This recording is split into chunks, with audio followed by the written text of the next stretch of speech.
Selamat pagi Bapak Ibu dan Saudara, Shalom. Shalom. Saya mengundang kita bangkit berdiri bersama-sama, menaikkan pujian kita kepada Tuhan, Allah yang perkasa, sumber pengharapan kita. Haleluya.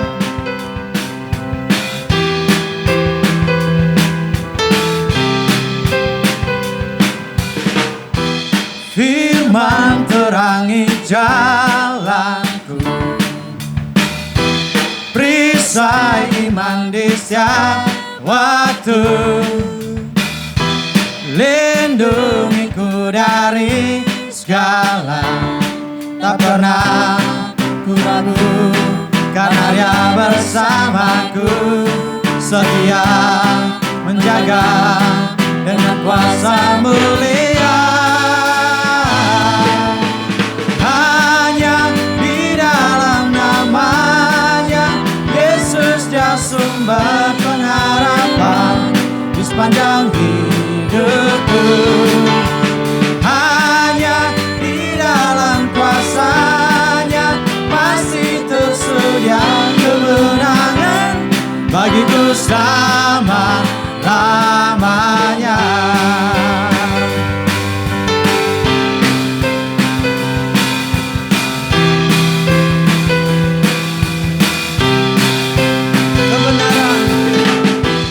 Kebenaran yang bebaskan, selalu berikan ku kekuatan hadapi segala tantangan. Tak pernah ku ragu, karena Dia bersamaku, setia menjaga dengan kuasa mulia.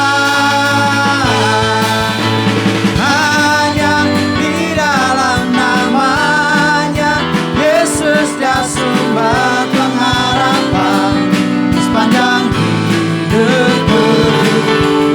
Hanya di dalam kuasa-Nya pasti tersedia kemenangan bagiku selama-lamanya.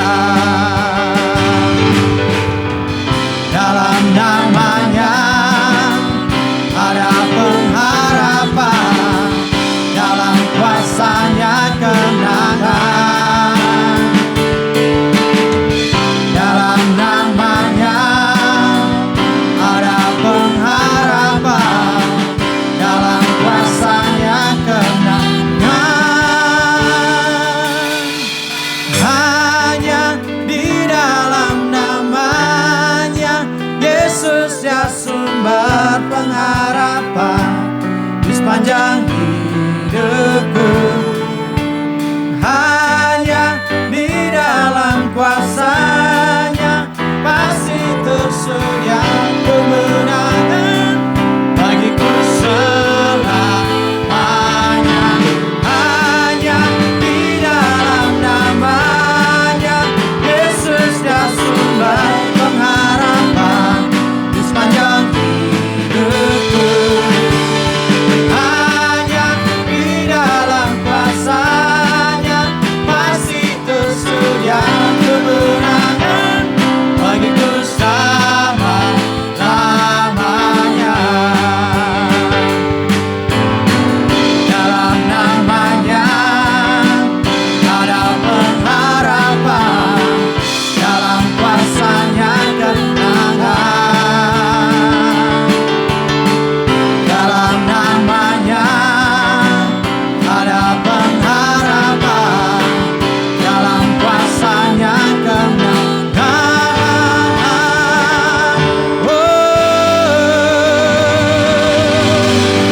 Terima kasih Tuhan, kehadiran-Mu di dalam hidup kami. Haleluya. Terima kasih. Inilah hidup kami. Tuhan pakai kami bagi kemuliaan. Haleluya.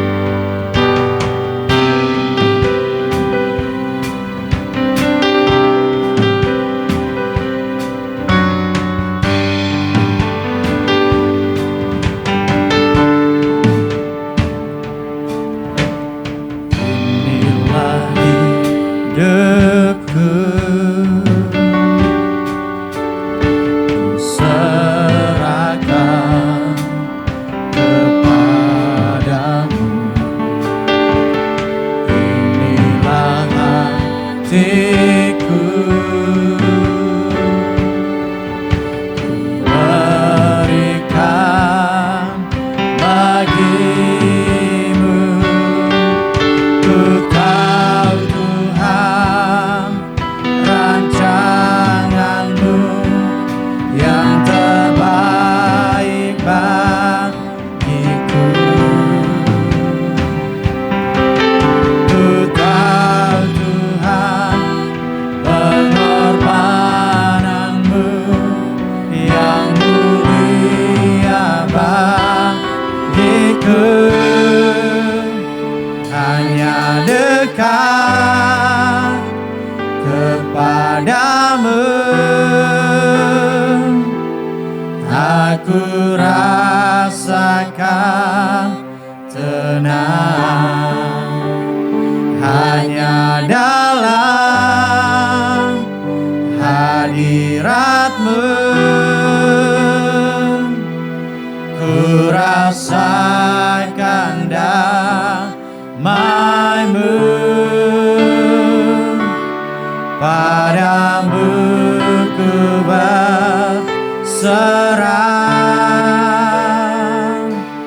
Yesus sumber harapanku.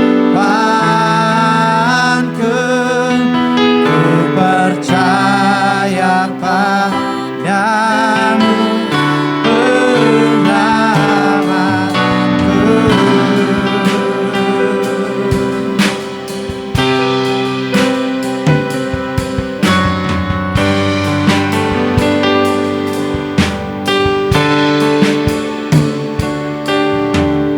Inilah hidupku, serahkan kepadamu. Inilah hatiku, berikan bagimu.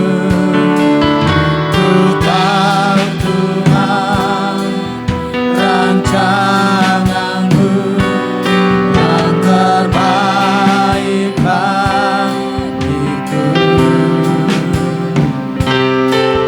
Ku tahu Tuhan pengorbananmu yang mulia bagiku. Hanya dekat kepadamu aku rasakan tenang. Hanya dalam hadiratmu ku rasakan damai-Mu. Padamu ku berserah, Yesus sumber harapanku. Ku percaya padamu, penyelamatku.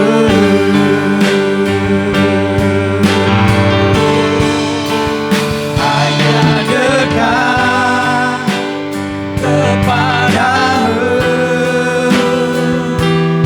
aku rasakan tenang. Hanya dalam hadiratmu ku rasakan damai-Mu. Padamu ku berserah,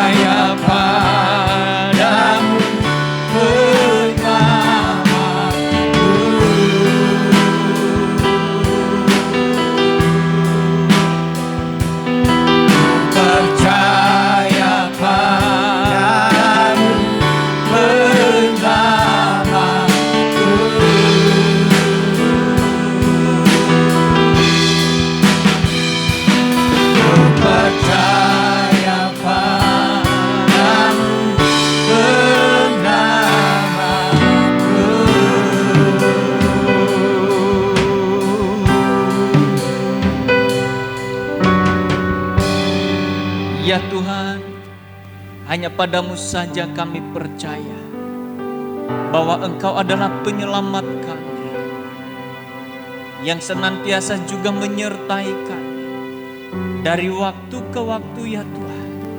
Semasih kami ada di bumi ini, sampai pada akhir kesudahannya, Engkau tidak pernah meninggalkan kami. Bahkan semasih kami di bumi ini, sepanjang kami menyerahkan seluruh hidup kami kepadamu, Engkau akan mempercayakan harta kerajaan-Mu bagi kami. Engkau juga yang menolong kami untuk memampukan kami mengembangkan setiap karunia, talenta, harta kerajaan-Mu yang Tuhan percayakan bagi kami. Engkau yang menolong kami ya Tuhan, untuk kami menjadi produktif di dalamnya dan menjadi bermakna. Terima kasih ya Tuhan. Roh Kudus-Mu berbicaralah kepada kami pada pagi hari ini. Kami ingin mendengarkan Engkau. Ajar kami ya Tuhan. Latih kami ya Tuhan. Untuk kami terus mengembangkan hal-hal yang Tuhan percayakan bagi kami. Berfirmanlah kepada kami. Kami rindu mendengarkannya. Di dalam nama Tuhan Yesus Kristus kami bersyukur dan berdoa. Amin. Salam Ibu Bapak, Saudara-saudari yang saya kasihi dalam Tuhan. Kita bersyukur karena pagi hari ini kita kembali bisa dapat beribadah kepada Tuhan. Dan ini menjadi kesempatan yang indah tentunya bagi kita karena kita dapat menghadap hadirat-Nya. Kita sekarang berada di minggu keempat bulan Juni yang merupakan minggu terakhir di sepanjang bulan ini. Kita telah belajar kebenaran firman Tuhan dengan tema orang percaya yang dapat dipercaya. Sepanjang bulan Juni ini kita belajar tentang tema itu. Siapakah orang percaya? Adalah orang-orang yang memiliki relasi dengan Tuhan. Itu adalah minggu yang pertama, yaitu memiliki relasi kasih dengan Tuhan, yaitu menyerahkan totalitas hidup kepada Tuhan, memiliki hubungan yang terikat dan tetap di dalam Kristus. Minggu kedua adalah orang benar. Siapakah orang benar?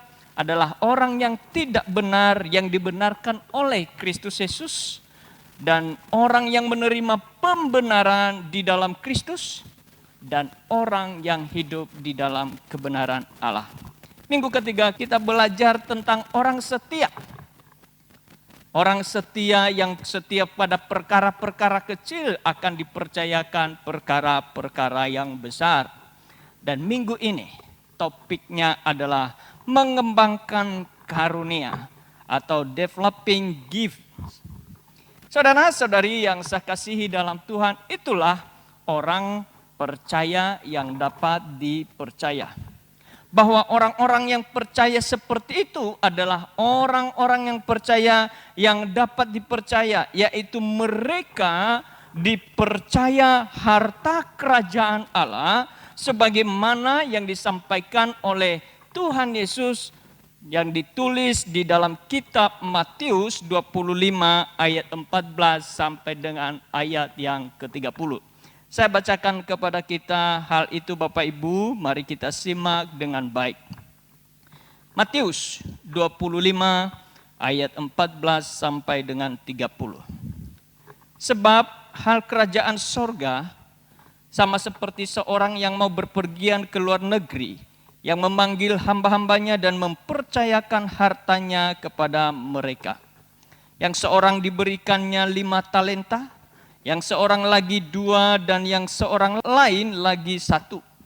Masing-masing menurut kesanggupannya, lalu ia berangkat. Segera pergilah hamba yang menerima 5 talenta itu. Ia menjalankan uang itu lalu beroleh laba 5 talenta. Hamba yang menerima 2 talenta itu pun berbuat demikian juga dan berlaba 2 talenta.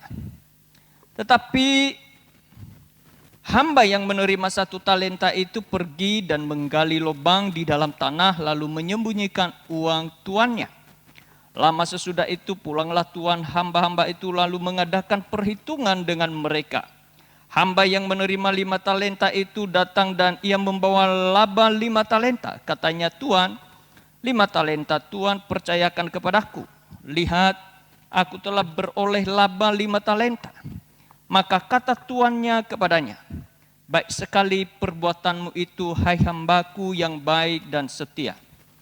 Engkau telah setia dalam perkara kecil, aku akan memberikan kepadamu tanggung jawab dalam perkara yang besar. Masuklah dan turutlah dalam kebahagiaan tuanmu. Lalu datanglah hamba yang menerima 2 talenta itu, katanya, Tuan, 2 talenta Tuan percayakan kepadaku. Lihat, aku telah beroleh laba 2 talenta. Maka kata tuannya itu kepadanya, baik sekali perbuatanmu itu.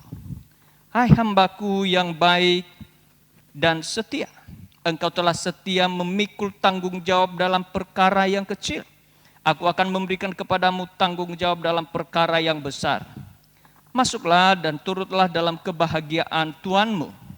Kini datanglah juga hamba yang menerima 1 talenta itu dan berkata, Tuan, aku tahu bahwa Tuan adalah manusia yang kejam, yang menuai di tempat di mana Tuan tidak menabur dan yang memungut dari tempat di mana Tuan tidak menanam. Karena itu aku takut dan pergi menyembunyikan talenta Tuan itu di dalam tanah. Ini terimalah kepunyaan Tuan. Maka jawab tuannya itu, hai kamu hamba yang jahat dan malas. Jadi kamu sudah tahu bahwa aku menuai di tempat di mana aku tidak menabur dan memungut dari tempat di mana aku tidak menanam.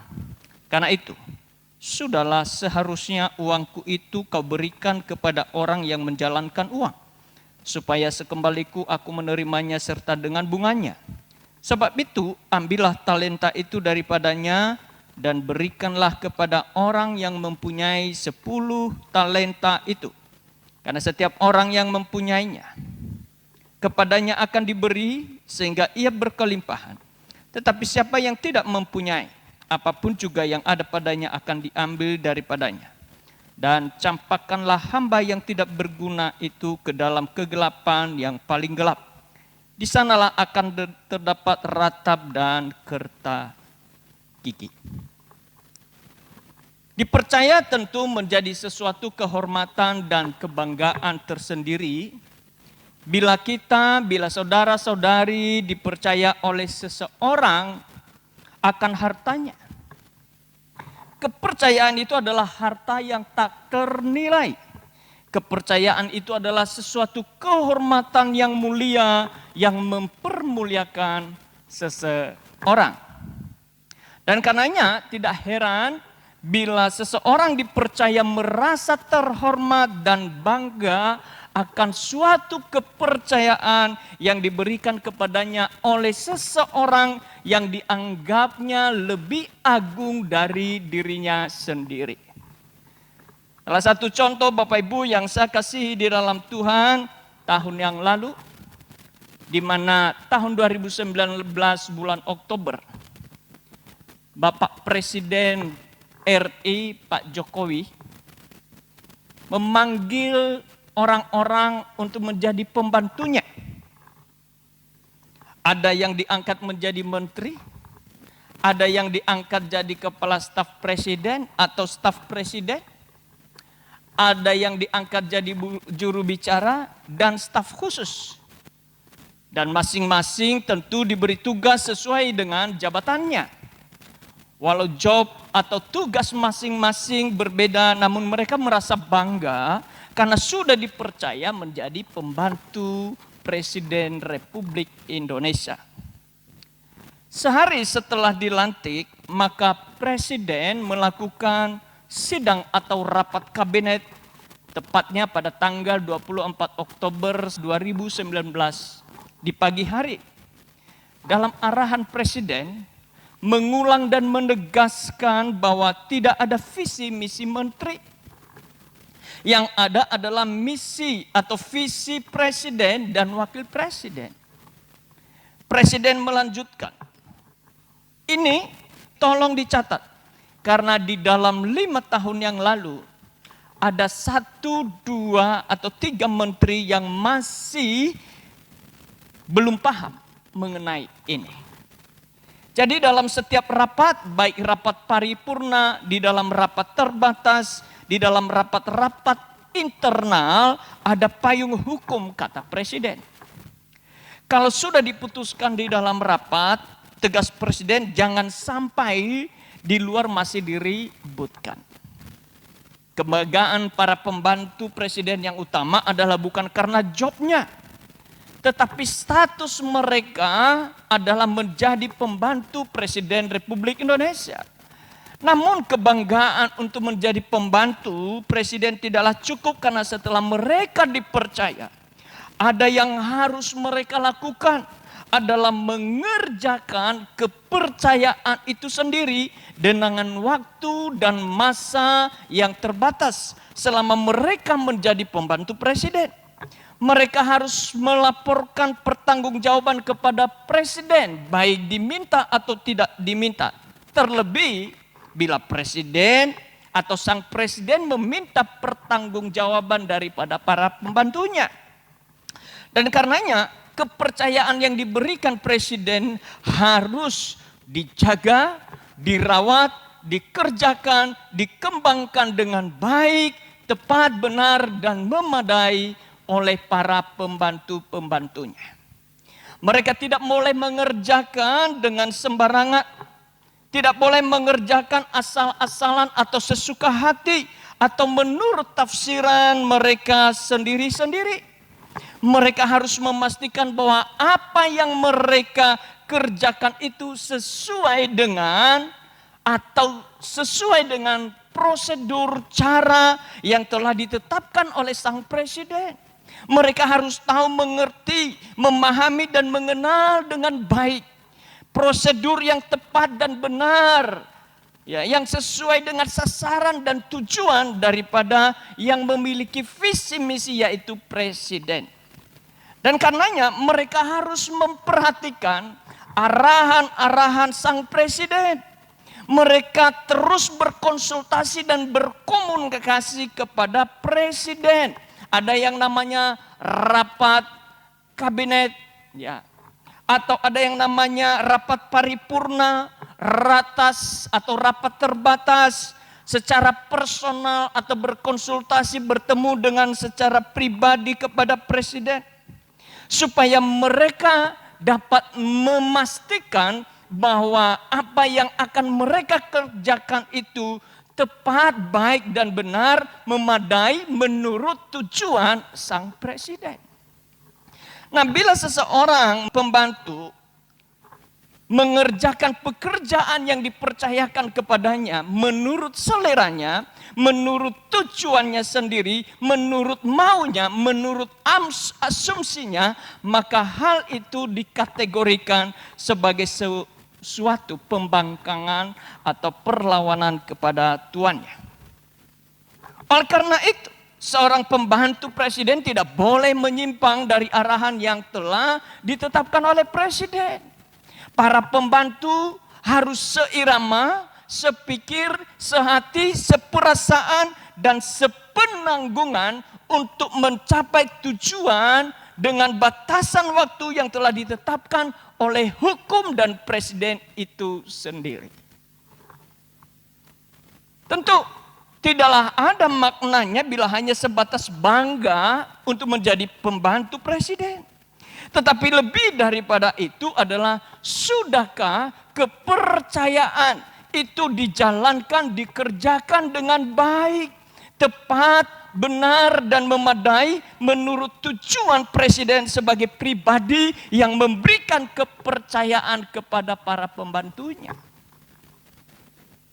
Demikian juga kepercayaan yang Allah berikan bagi kita.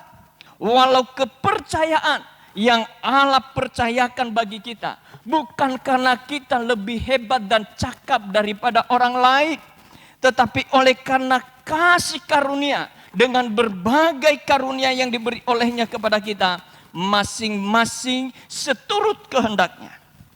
Tentu mendapat kepercayaan dari Allah akan hartanya adalah merupakan kehormatan yang luar biasa, bukan? Mengapa Bapak Ibu Saudara-saudari yang saya kasihi dalam Tuhan?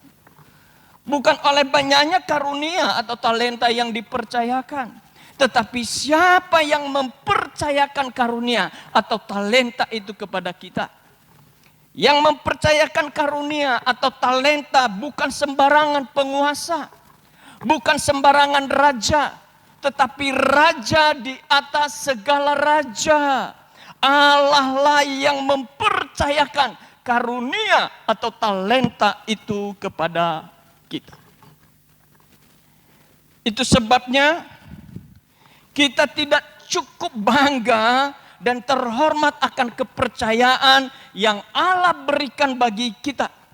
Tetapi lebih daripada itu adalah bertanggung jawab untuk memelihara, mengelola, dan mengembangkannya dengan baik, benar, tepat, dan memadai.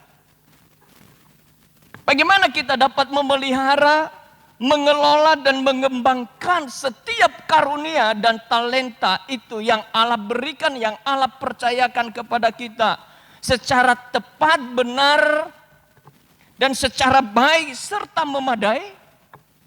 Saudara-saudari yang saya kasihi dalam Tuhan, hal yang pertama adalah karunia atau talenta adalah harta kerajaan Allah.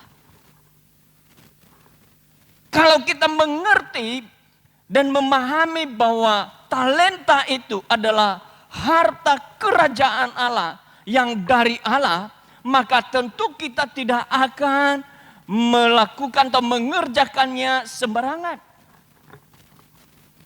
Sebagaimana dicatat tadi di dalam ayat yang ke-14 sampai dengan ayat 15. Di dalam Matius 25 dikatakan di sana, sebab hal kerajaan surga sama seperti seorang yang mau berpergian ke luar negeri, yang memanggil hamba-hambanya dan mempercayakan hartanya kepada mereka.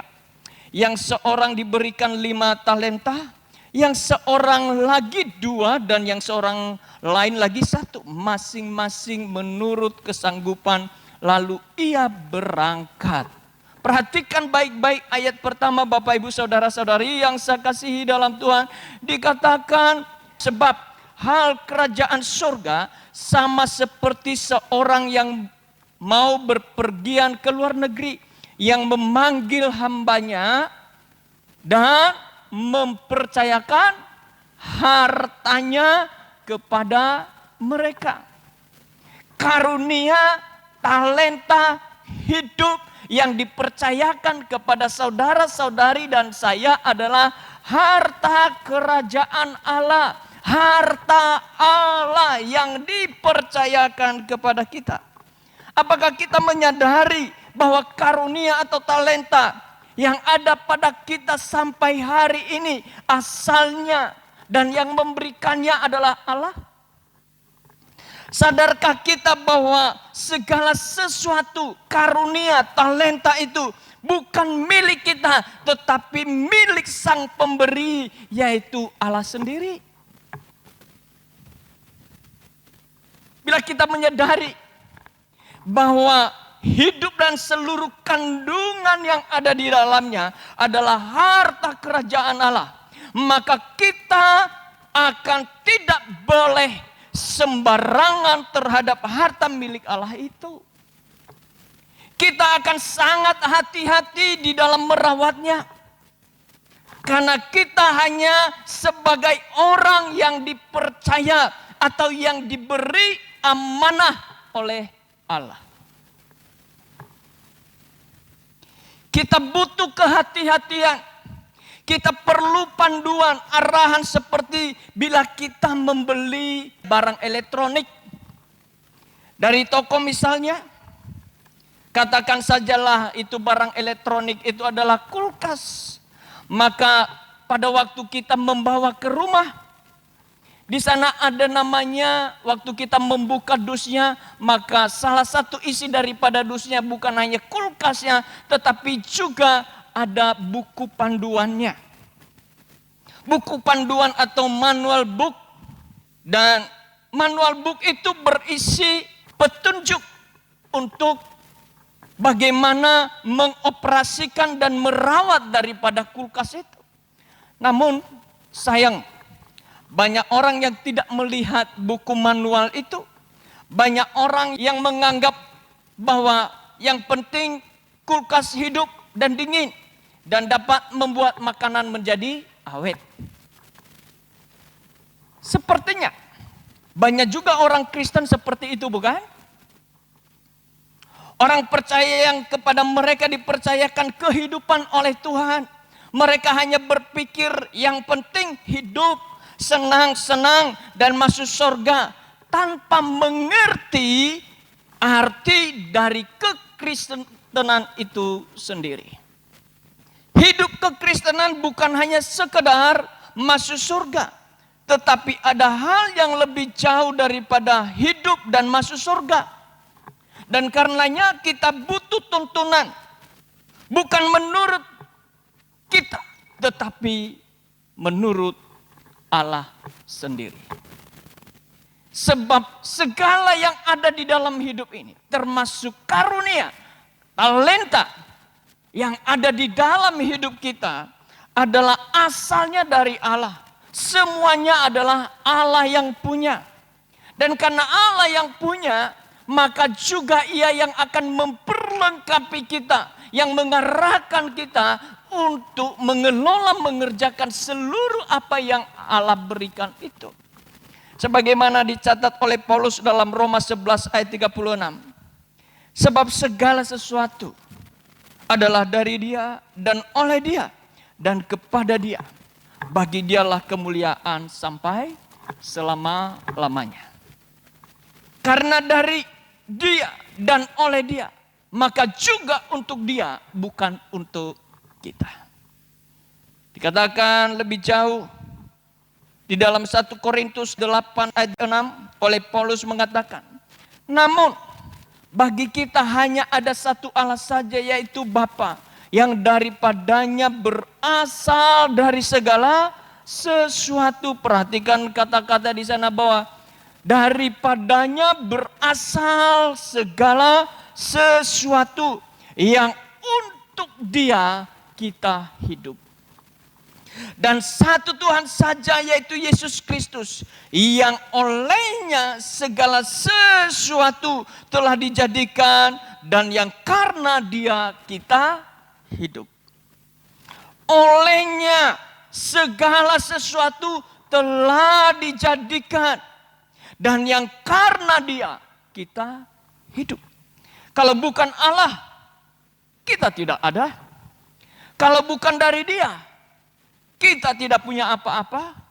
Kalau bukan oleh Dia, kita tidak bisa apa-apa. Dan karena semua dari Dia, oleh Dia, dan untuk Dia, maka harta kerajaan Allah yang dipercayakan kepada kita, kita akan diminta dan harus mempertanggungjawabkan hartanya itu kepada Dia. Kalau kita menyadari bahwa hidup, karunia, talenta adalah semuanya adalah harta Allah yang Allah percayakan bagi kita, maka pertanyaan selanjutnya, mengapa Allah mempercayakan hartanya kepada kita? Mengapa Ia mau mempercayakan hartanya itu kepada saudara-saudari dan saya? Sudahkah kita mengenal tujuan mengapa Allah mempercayakan hartanya kepada kita? Saudara-saudari yang saya kasihi dalam Tuhan, itu sebabnya bagian yang kedua, kita harus memiliki pengenalan yang benar. Pengenalan yang benar bagaimana adalah, pertama, kita harus mengenal dengan benar pribadi sang pemberi kepercayaan terlebih dahulu. Jangan seperti hamba yang diberi 1 talenta. Hamba ini tidak mengenal tuannya dengan benar, sebagaimana dicatat di dalam ayat 24, pasal 25 di surat Matius, dikatakan, kini datanglah juga hamba yang menerima 1 talenta itu dan berkata, Tuhan, aku tahu bahwa Tuhan adalah manusia yang kejam, yang menuai di tempat di mana Tuhan tidak menabur dan yang memungut dari tempat di mana Tuhan tidak menanam. Mengenal pribadi yang mempercayakan sesuatu kepada kita adalah hal yang sangat utama dan terutama. Sebab bila kita tidak mengenalnya, maka sikap dan respon kita terhadap harta yang dipercayakan kepada kita akan menjadi bermasalah. Sebagaimana hamba yang dipercayakan 1 talenta itu dikatakan, Tuhan, aku tahu bahwa Tuhan adalah manusia yang kejam, yang menuai di tempat di mana Tuhan tidak menabur, dan yang memungut dari tempat di mana Tuhan tidak menanam. Disebut di situ oleh hamba yang menerima 1 talenta itu berkata, Tuhan adalah manusia yang kejam. Hamba ini tidak mengenal betul siapa Tuhannya. Mengapa? Pertama, mungkin saja tidak memiliki relasi atau hubungan yang baik dengan tuannya. Mungkin jarang bertemu dengan tuannya. Mungkin tidak atau jarang berkomunikasi dengan tuannya. Mungkin kurang atau tidak memperhatikan pesan-pesan tuannya kepadanya, baik secara lisan maupun secara tulisan. Atau hanya cari-cari alasan saja karena memang dia adalah malas, hamba yang malas. Bukankah juga banyak orang Kristen atau orang percaya yang memperlakukan Tuhan seperti Tuhan yang kejam? Mereka melakukan sesuatu hanya karena takut dihukum. Mereka beribadah hanya karena takut tidak diberkati. Mereka berdoa karena kewajiban sebagai orang beragama Kristen dan menyebut Yesus hanya sebagai kata mantra. Mereka jadi orang Kristen karena hanya takut tidak masuk surga. Mereka melakukan itu semua tanpa memiliki relasi kasih yang akrab dan intim dengan Tuhan, alias tidak mengenal Tuhan. Dan karenanya tidak heran talenta yang Allah percayakan kepadanya, hidupnya dan segala kandungan yang ada di dalamnya diperlakukannya menurut maunya sendiri, menurut asumsinya, bukan lagi menurut sang pemberi.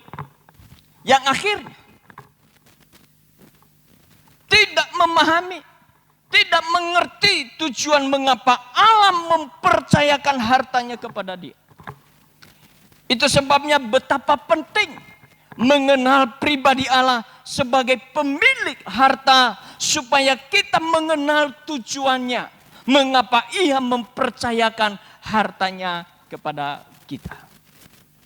Mengenal tujuan, mengapa hartanya itu dipercayakan kepada kita. Sebagaimana dicatat di dalam Matius 25 ayat 27 dikatakan, karena itu sudahlah seharusnya uangku itu kau berikan kepada orang yang menjalankan uang, supaya sekembaliku aku menerimanya serta dengan bunganya.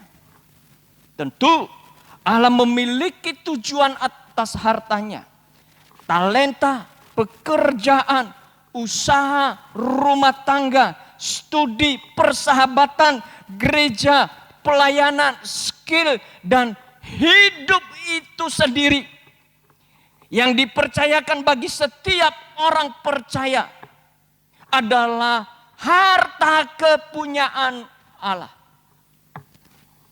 Allah tidak sekedar menitipkan hartanya kepada saudara-saudari dan saya. Dan kita semua bukan sekedar bangga dan terhormat, mendapat kehormatan dan menikmati itu sendiri. Tetapi lebih daripada itu, selain diri kita, Allah menghendaki ciptaan Allah lainnya juga menikmati kebaikan Tuhan, menikmati kerajaannya lewat hartanya yang dipercayakan kepada kita. Allah menghendaki terjadi pelipat gandaan terhadap hartanya selain diri Anda. Juga yang lain memperoleh dan menikmati hartanya lewat hidup Anda. Lewat hartanya yang dipercayakan kepada kita, orang lain memperoleh dan menikmati keselamatan seperti keselamatan yang Anda peroleh, yaitu hidup yang kekal. Hidup kekal di dalam Yesus Kristus Tuhan kita. Itulah harta kerajaan Allah. Harta kerajaan surga yang hanya ada dan dapat diperoleh di dalam Yesus Kristus Tuhan kita. Yang tidak diberikan dunia ini dan tidak dapat dibinasakan oleh dunia ini. Kalau kita sudah mengenal betul hidup ini dan segala kandungan yang ada di dalamnya, termasuk talenta yang kita punya, adalah harta kepunyaan Allah yang Allah percayakan bagi kita, serta tujuannya, maka sesungguhnya kita ini hanyalah seorang pengelola harta kerajaan Allah. Pertanyaan selanjutnya, sadarkah kita bahwa kita hanya sebagai penata layan dari yang empunya hidup, karunia atau talenta, yaitu Allah itu sendiri? Kalau kita menyadari bahwa kita adalah sebagai penata layan harta kerajaan surga dari Allah, maka tentu kita tidak sembarangan untuk menatanya atau mengelolanya. Kita harus benar-benar dan sungguh-sungguh bertanggung jawab atasnya. Itu sebabnya bagian yang ketiga, Bapak Ibu yang saya kasihi di dalam Tuhan, bertanggung jawab secara bijaksana. Apa maksudnya bertanggung jawab dan bijaksana, Bapak Ibu? Yaitu mengelola karunia dengan baik, benar, dan memadai. Sebagaimana dicatat dalam Matius 25 ayat 16 sampai 18 dikatakan, segera pergilah hamba yang menerima 5 talenta itu. Ia menjalankan uang itu lalu beroleh laba 5 talenta. Hamba yang menerima 2 talenta itu pun berbuat demikian juga dan berlaba 2 talenta. Tetapi hamba yang menerima 1 talenta itu pergi dan menggali lubang di dalam tanah lalu menyembunyikan uang tuannya. Hamba yang diberi 5 talenta dan 2 talenta menjalankan talenta itu. Dan yang diberi 1 talenta menggali lubang dan tanah dan menyembunyikan talentanya. 3 hamba ini sama-sama bekerja. 2 hamba bekerja untuk menjalankan talenta. Dan hamba yang menerima 1 talenta bekerja untuk menggali lubang dan menyembunyikan talentanya. Jadi di sini bukan masalah bekerjanya, tetapi kerja yang bagaimana. Semua orang percaya diberi atau dipercayakan harta dan talenta oleh Allah. Tetapi bagaimana engkau menjalankan dan mengelola talenta itu? Kita butuh pengetahuan, keterampilan, arahan dari ahlinya. Dan ahlinya adalah Tuhan Yesus, sang punya harta. Kita perlu tuntunan dari pribadi sang punya harta.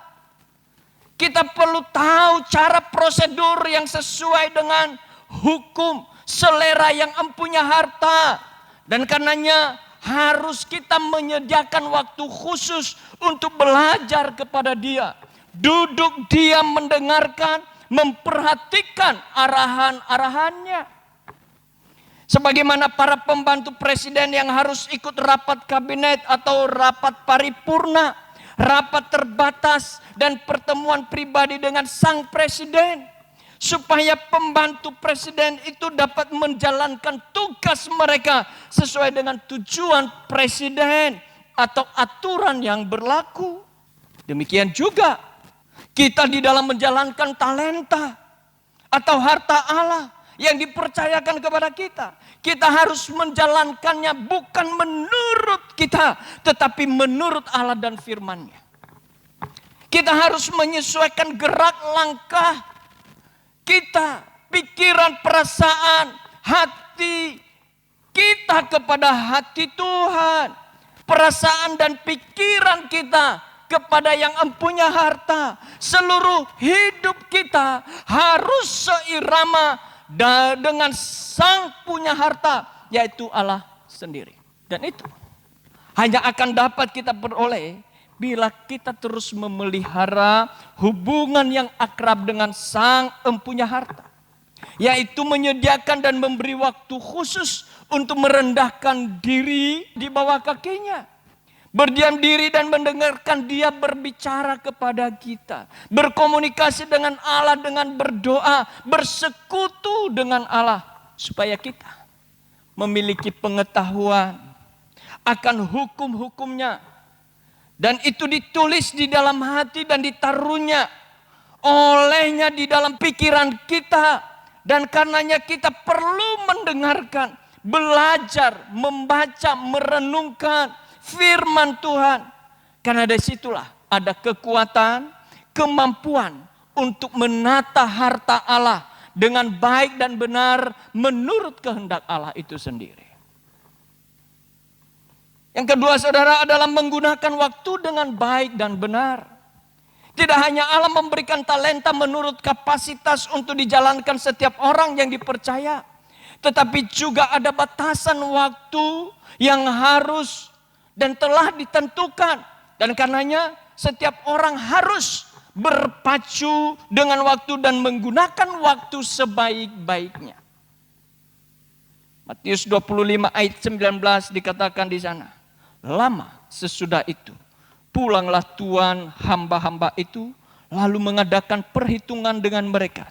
Tuhan Yesus akan kembali untuk mengadakan perhitungan kepada setiap orang yang dipercayakan hartanya kepada kita. Kapan Dia pulang, tidak ada yang tahu. Tetapi kita harus siap sedia dengan segala waktu. Kita tidak boleh lengah dan karenanya Paulus memberikan nasihat kepada kita sebagaimana yang dicatat di dalam Efesus 5 ayat 15 sampai 16. Dikatakan di sana, perhatikanlah dengan seksama bagaimana kamu hidup. Janganlah seperti orang bebal tetapi seperti orang arif. Dan pergunakanlah waktu yang ada karena hari-hari ini adalah jahat. Ada banyak hal yang dapat mengganggu, mengalihkan perhatian kita ke sana kemari. Ada banyak hal yang dapat membuat waktu kita habis dengan sia-sia. Salah satunya adalah dunia sosialita. Dunia sosialita setiap pribadi, baik secara langsung maupun tidak langsung. Yaitu dunia maya yang ada di dalam genggaman Anda. Yaitu gadget dan Android dengan segala medsosnya. Banyak orang menghabisi waktunya berjam-jam dengan sia-sia. Sampai larut malam bahkan sampai pagi hari. Sampai tidak bisa tidur atau tidak tidur saudara. Hanya karena ada gadget dan segala fasilitas yang ada di dalamnya. Yang akhirnya membuat hidup itu sendiri tidak produktif. Jadilah arif di dalam menggunakan waktu yang ada. Rajinlah tangan kita bekerja mengelola talenta itu. Jangan malas untuk mengerjakan setiap talenta yang telah Allah percayakan bagi kita. Amsal 12 ayat 24 dikatakan, tangan orang rajin memegang kekuasaan, tetapi kemalasan mengakibatkan kerja paksa. Saudara-saudari yang saya kasihi dalam Tuhan, untuk dapat mengembangkan karunia, dimulai daripada mengenal pribadi Allah sebagai pemilik harta. Yang kedua, mengenal tujuan Allah, mengapa Ia mempercayakan hartanya kepada kita. Dan kemudian ketiga adalah bertanggung jawab dengan bijaksana. Maka hidup kita akan menjadi produktif dan bermakna. Produktivitas kita tidak diukur oleh banyaknya talenta yang kita punya.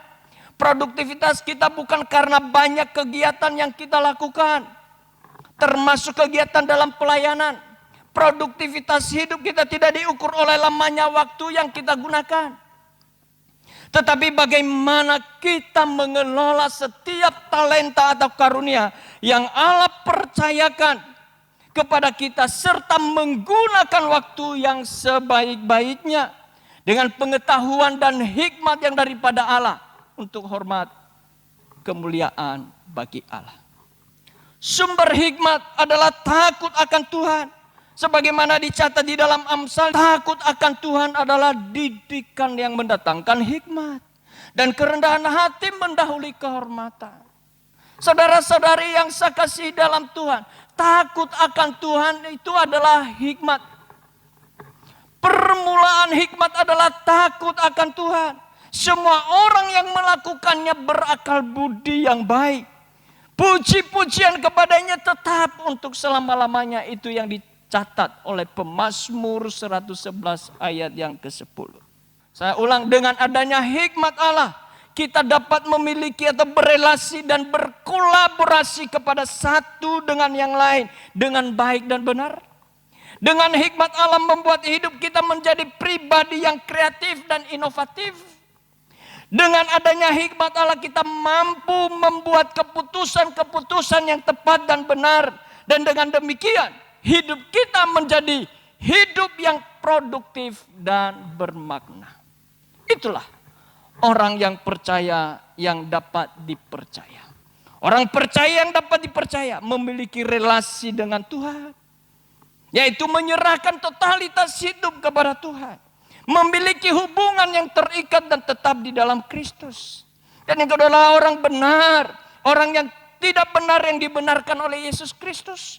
Orang yang menerima pembenaran di dalam Kristus. Dan orang yang hidup di dalam kebenaran.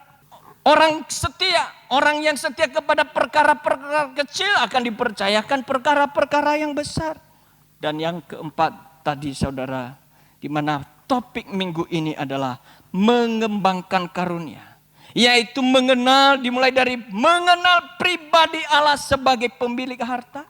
Dan mengenal tujuan Allah. Mengapa ia mempercayakan hartanya kepada kita. Dan bertanggung jawab dengan bijaksana. Kiranya firman Tuhan ini menjadi rema di dalam hidup kita. Menjadi terang di dalam jalan kita dan pelita bagi kaki kita. Tuhan Yesus memberkati. Saya persilakan jemaat, mari kita berdiri. Dan naikkan pujian sembah kita kepada Dia. Kita menyadari bahwa segalanya adalah milik Tuhan. Apapun yang Tuhan percayakan bagi kita, hidup kita, talenta, karunia adalah milik Tuhan. Amin. Mari kita naikkan pujian. Terima kasih Tuhan.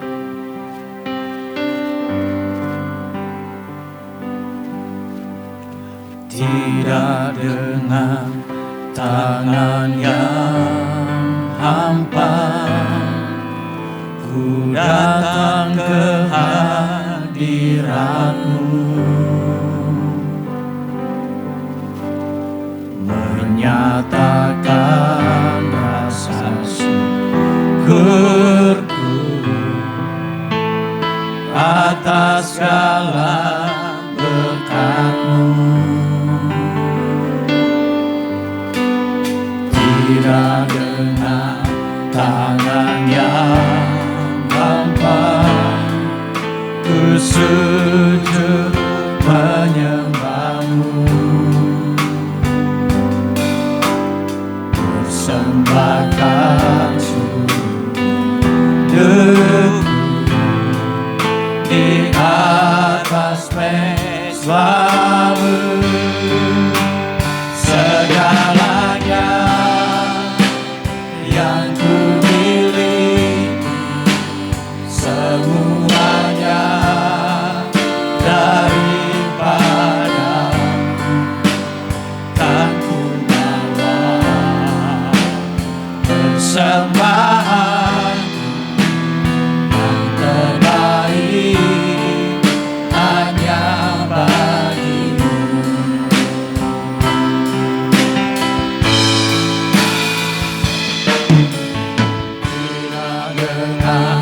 Tangan yang hampa, ku datang ke hadirat-Mu, menyatakan rasa syukurku atas segala berkat-Mu. Tidak dengan tangan yang hampa, ku sujud menyembah-Mu, persembahkan sujudku hidupku di atas mezamu. Segalanya yang ku miliki, semuanya daripada kan ku bawa persembahanku yang terbaik hanya bagimu. Segalanya yang ku miliki, semuanya daripada kan ku bawa persembahanku yang terbaik hanya bagimu. Ibu bapak saudara-saudari yang saya kasihi dalam Tuhan, bahwa segalanya adalah milik Tuhan. Harta kepunyaan Allah, karunia, talenta yang Allah percayakan, semua adalah miliknya. Kita adalah hanya sebagai penata layan yang Ia punya. Dan oleh karenanya, untuk kita dapat memahami, mengerti, dan dapat mengembangkan setiap karunia yang Allah percayakan bagi kita, hal yang pertama yang ada pada kita adalah mengenal, menyadari bahwa segala yang Allah percayakan, yang Allah berikan, talenta, karunia, hidup adalah harta kerajaan Allah. Yang kedua adalah memiliki pengenalan yang benar, yaitu mengenal dengan benar pribadi sang pemberi kepercayaan. Yang kedua adalah mengenal tujuan mengapa hartanya itu dipercayakan kepada kita. Dan yang ketiga, bertanggung jawab secara bijaksana. Bertanggung jawab untuk mengelola karunia dengan baik, benar, dan memadai. Menggunakan waktu dengan baik dan benar. Maka Allah akan terus mempercayakan kepada kita harta kerajaannya. Kita menjadi produktif dan bermakna di dalam hidup ini. Maukah engkau menyerahkan seluruh hidupmu bagi Dia? Sadarkah engkau bahwa segala yang ada padamu adalah miliknya, harta kerajaan Allah? Dan maukah engkau mempersembahkan itu kepada Dia? Maukah engkau menyerahkan semuanya itu kepada Dia? Dan kau bersyukur karena Ia memberikan itu kepercayaan kepadamu. Orang-orang yang menyerahkan seluruh hidupnya kepada Tuhan, orang-orang yang menerima segala harta kerajaan Allah dan dipersembahkan kembali kepada Tuhan sebagai milik Tuhan, maka hikmat Allah akan mengalir di dalam hidupnya. Bila itu engkau, mari engkau serahkan semua itu kepada Tuhan. Mari engkau berkata, ini semuanya adalah milik-Mu ya Tuhan. Berikan aku hikmat untuk mengembangkan segala apa yang Engkau punya ini padaku.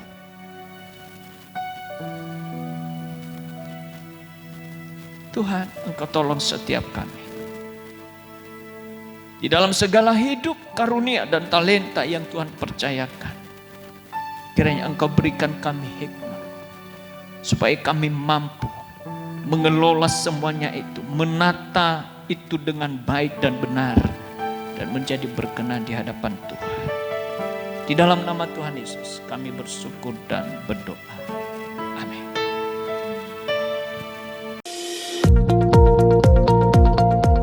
Salam Bapak Ibu, selamat datang di Gereja MDC Pangkal Pinang.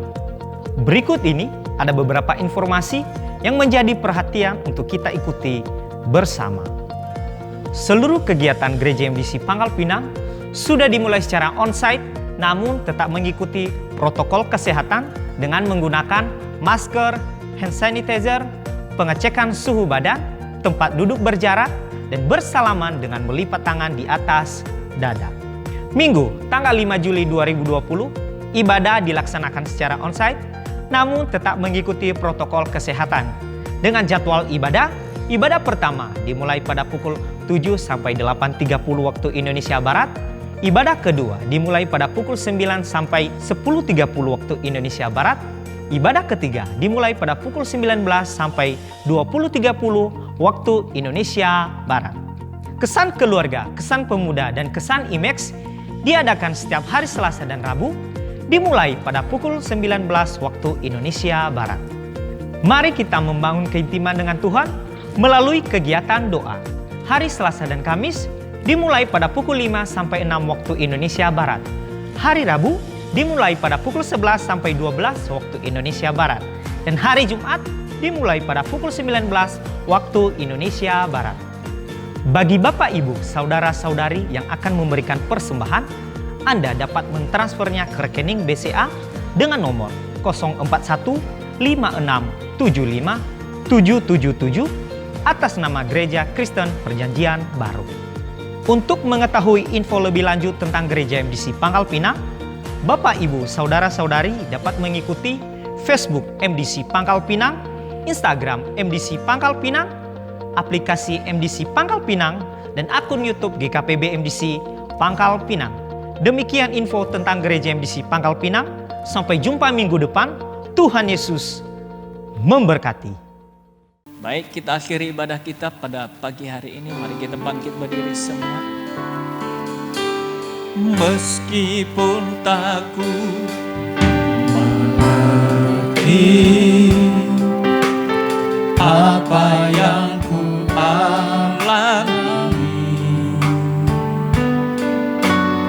namun ku yakin Tuhan punya rancangan terbaik.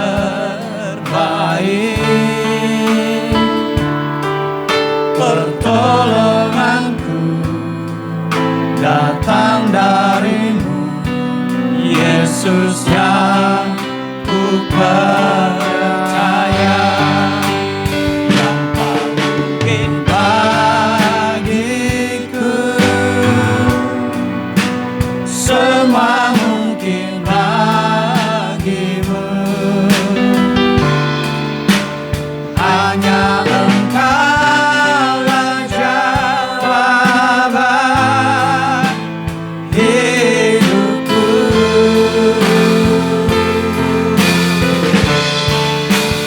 Yang tak pernah kulihat dan tak pernah kupikirkan, itu yang Kau sediakan bagiku.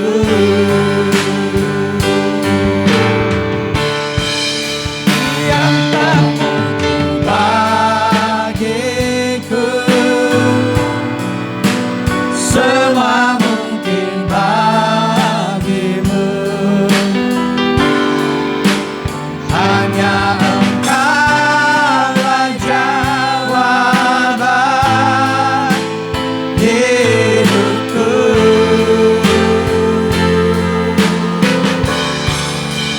Yang tak pernah kulihat dan tak pernah kupikirkan, itu yang Kau sediakan bagiku.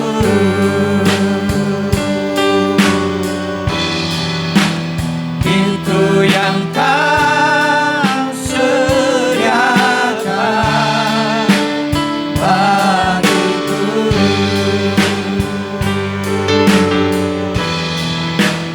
Itu yang Kau sediakan bagiku. Ya Tuhan, sungguh walau kami tak memahami dan mengerti apa yang sedang kami alami, Namun kami percaya bahwa Tuhan punya rancangan yang indah di dalam hidup kami. Walau ada banyak hal yang tidak mungkin bagi kami, tetapi semuanya itu mungkin bagimu. Apa yang kami tidak pernah pikirkan, apa yang tidak pernah timbul di dalam hati kami, dan apa yang tidak pernah kami dengar telinga kami, itu Tuhan sediakan bagi kami, bagi yang mengasihi Engkau. Terima kasih buat pagi hari ini, waktu dan kesempatan yang Tuhan berikan kepada kami, untuk kami datang memuji dan menyembah Engkau, membawa korban syukur kami dari sebagian berkat-Mu yang kami dapat peroleh daripada-Mu. Terima kasih buat kebenaran firman Tuhan yang mengajar mendidik kami, yang memperbaiki kelakuan kami, yang membawa kami kepada kebenaran demi kebenaran. Biarlah Roh Kudus-Mu menolong kami agar firman-Mu itu termeterai di dalam hati dan pikiran kami dan menjadi rema di dalam hidup kami setiap hari. Terima kasih Tuhan, kami mengakhiri ibadah kami pagi hari ini. Kami percaya bahwa Tuhan akan terus menyertai kami. Tuhan memberkati kami, Tuhan memelihara dan menjaga kami. Jemaat Tuhan, mari arahkan seluruh hidupmu bagi Dia. Dan biarlah tanganmu terangkat di hadapannya. Bapa yang kekal yang Engkau kenal di dalam Kristus Yesus Tuhan kita, memberkati engkau. Terimalah berkat yang daripada Allah Bapa di dalam Kristus Yesus Tuhan kita, dan di dalam penyertaannya oleh Roh Kudus memimpin, menuntut engkau dari waktu ke waktu, sehingga apapun yang engkau buat, dibuatnya engkau berhasil dan beruntung. Tuhan memberkati engkau dan melindungi engkau. Tuhan menyinari engkau dengan wajahnya dan memberikan engkau kasih karunia-Nya. Tuhan menghadapkan wajahnya kepadamu dan memberikan engkau damai sejahtera hari ini sampai untuk selamanya. Di dalam nama Tuhan Yesus Kristus yang diberkati Tuhan berkata, amin. Selamat pagi, Tuhan memberkati.